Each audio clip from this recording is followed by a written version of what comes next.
Nearly 4 years ago, all the way back in 2019, when I first started making horse racing YouTube videos, the first video I made was a Derby profile about a Japanese import trying to win the Kentucky Derby. His name was Master Fencer. So, for this year's Derby profile series, I'm going to kick it off the exact same way, talking about a Japanese import who wants to win the Kentucky Derby. So let's get this series on the road again. Another day, another Derby profile. Today's episode is going to be on Continuar. Let's go!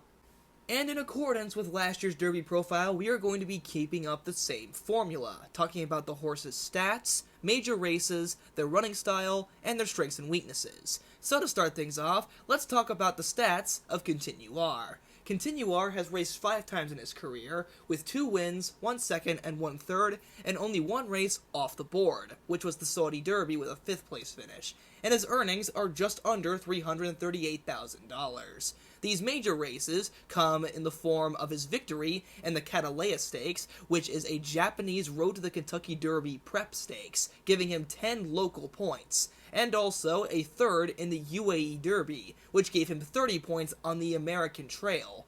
And he also had a 5th in the Saudi Derby, which is something to mention, although that doesn't exactly put him in the best light. Next, we will talk about his running style. Continuar's running style can be summarized as a stalker with 1 gear. Now, he has made some acceleration in his races, but for the most part, Continuar stays at about the same pace throughout a race, and whether he wins is more up to the competition rather than himself. When he broke his maiden, he stayed right next to the leader throughout it, wearing him down, and eventually the horse gave way, and he won.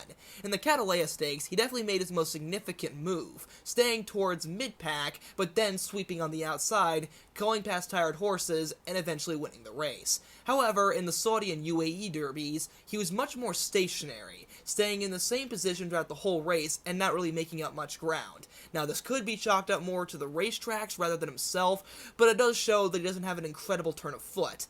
But at the same time, he doesn't fade significantly either. He just stays at the same pace the whole race.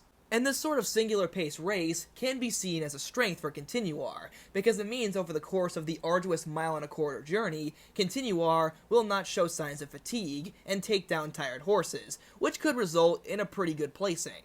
Also, horses like Master Fencer in previous years, who were statistically less impressive than Continuar, were able to find their place in the Derby and finish surprisingly well. Master Fencer didn't win a single Kentucky Derby prep, Japan, or USA, but yet he was able to rally and be an impressive 5th.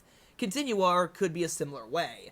He could surprise us, and besides, Japan's all about surprising everybody.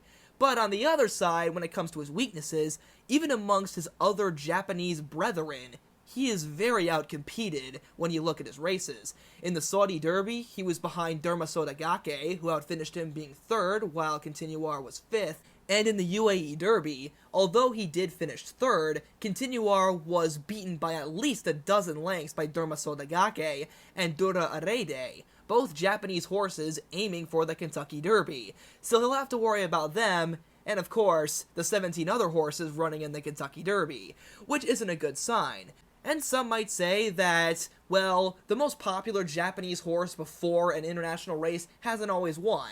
Not everyone was cheering for Pantalaza before the Saudi Cup, or Ushba Tesoro in the Dubai World Cup. And you would be right, but the odds say differently. Ushba Tesoro and Pantalaza were both generally one of the better bet Japanese horses in those races, either the 2nd or the 1st best bet, which shows that at least somebody knew that these horses were worth a darn.